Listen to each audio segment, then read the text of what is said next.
we just heard from Andrew Rain of the Citizens Budget Commission about how the city can better address its budget shortfall. One elected official who endorsed Mamdani's mayoral bid is sounding the alarm and disapproving of this idea that we should raise property taxes in particular.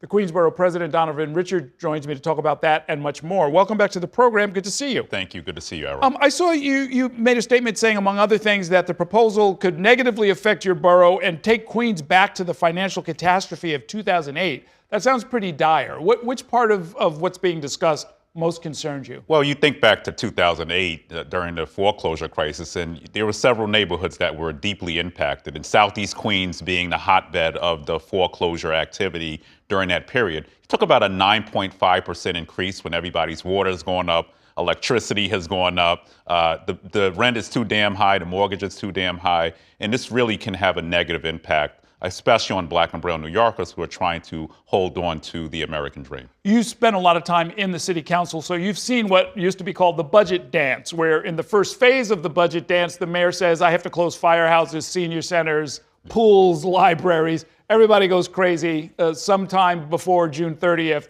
it all gets resolved. Is this another version of that? Yeah, but I take privilege with the mayor using this as a negotiating ploy, partially because a lot of our residents are already under a lot of anxiety. They're facing financial insecurity. You think of the senior citizen who's on a fixed income who is now hearing this, and while it may be a negotiating ploy, this is a non-starter for us. Well, yeah, it doesn't seem to have worked, if that's what it was, right? Right. I mean, your name, I have to mention, was in the news a few weeks ago as a leading candidate to be the running mate of Governor Hochul.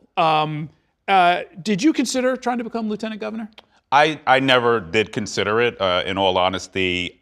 Queens, we need to ensure that during this moment in history when ICE is attacking our communities, we need to make sure that our borough had certainty. And I respect the governor. We have phenomenal relationship. We've had several conversations around it. And it was an honor to actually be on the list, first of all. I'll just start with that, being a kid from Far Rockaway, Southeast Queens, born to teenage parents, 23rd year in government. But I will work my behind off for Governor Hochul over the course of this campaign. And obviously, she has no primary. Right. Well, no, I mean, yesterday we had the public advocate on, and Jumaane Williams said that the anger and blame, the antipathy towards this idea that Mayor Mamdani put forward, he said should be directed at Governor Hochul instead. I was wondering if there's, I don't know, what do you think of that? No, I think a lot of this should be aimed at Washington, D.C. Remember, and former Mayor Eric Adams rightfully sounded the alarm on the asylum crisis that we were facing as a city, right? And that really put us in this predicament in the first place. But there are things that the mayor can do.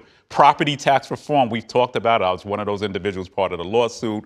There's a real opportunity, I think, working with Mayor Mamdani, and this is where I believe he's getting it correct, to finally have a real conversation with Albany on those reforms. I think some other things, he has his CSOs, his chief saving officers, should certainly be looking at savings within the agencies. Every year we have the same conversation, Errol, around $1 billion overspent in police overtime. There are definitely savings. Maybe we should get some of these capital projects done on time, because what's happening is the price to build a park just increases every year based on inflation from Washington as well. So I don't put this at the governor's doorstep. She literally did put $1.5 billion down, and we should go back and work with her more. Well, let me ask you something I really was trying to get at with Mr. Rain.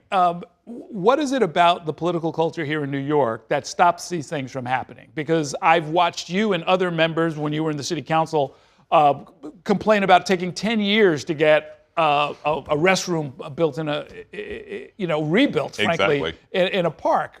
It shouldn't take that long. The expense is too high. The time is too long. The money is being maybe not wasted, but not being spent wisely.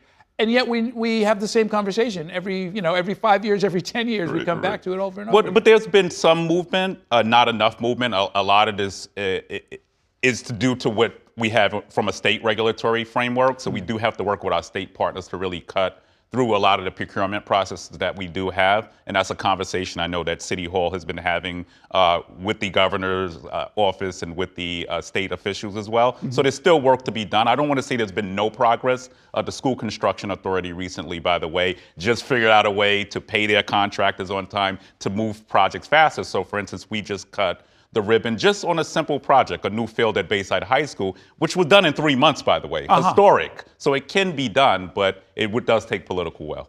The Speaker of the Council, Julie Menon, has talked about healthcare savings, joint purchasing, or other ways of sort of bringing down the cost of government in that area. No bid contracts are a ripe area for reform as well. What have you noticed in your years in government where we might be able to find some savings? Yeah, DC 37 every year talks about these white papers, whether it's Department of Education, whether it's the Department of Education, whether it is no bid contracts. Every year we're having the same conversation. So those prices just continue to increase over time, and I do think we should pay close attention to making sure that those no-bid contracts are not out there. Okay. I know this is one of your favorite parts of your job, but let's talk about the big things that are happening in Queens. Bring us up to date on the casino bid, the soccer stadium, all the other stuff that's going on. Well, Queens hit the jackpot arrow. We now are in the process of expanding Resorts World. We're moving some sewer infrastructure now at Citi Field to prepare for Metropolitan Park, which is going to have about 23,000 workers. So you're talking about upwards of 30,000 jobs in Queens County. And you think about where we came from, an unemployment rate at 26% in 2020 to now down to just simply around 4.9%, 5.2% actually with inflation because of Trump. Then the soccer stadium coming, which is huge. We anticipate to open the doors next year. You just might have heard the announcement that the Olympics are going to play 5 games there next year. And then we also have some big housing developments, the approval of the Jamaica plan and also of the Long Island City plan. It's upwards of 25,000 units. And we announced the redevelopment of the Creedmoor site. So as we talk about home ownership and Black and brown New Yorkers largely being locked out of home ownership, we now are going to produce upwards of 2,100 units, the majority affordable home ownership, working with Governor Hochul. Yeah, say a word about that. You're one of the officials who talks frequently about home ownership, even though, strictly speaking, the political numbers favor talking about the needs of renters. Yeah, and I think rentals are a pathway to home ownership, and I think we've sort of lost it. I just go back to my early days with my son being born and my wife at the time, and we were able to save through a rental and then afford a home. We need to get back to ensuring that the next generation of individuals have access to home ownership, and this pathway is really going to be deep, affordable home ownership, and then we'll do some supportive housing on the site, some veterans housing, mixed income, new community center, a lot of new infrastructure coming in. So stay tuned. The bids are coming in as we speak, and you'll hear a lot more about that. Okay, sounds very good. And in our last minute, last but not least, the Governor's Ball coming back to Flushing Meadows, Corona Park. I see you there every summer, having a great time at addressing the crowd. Yes. Oh, listen, I'm in heaven. I got the Clips. We got Freddie Gibbs playing. Like, I'm ready to go. Yeah. The Clips headlining this summer. We will see you out there. Thanks so much for coming by. Thanks for having me. Quick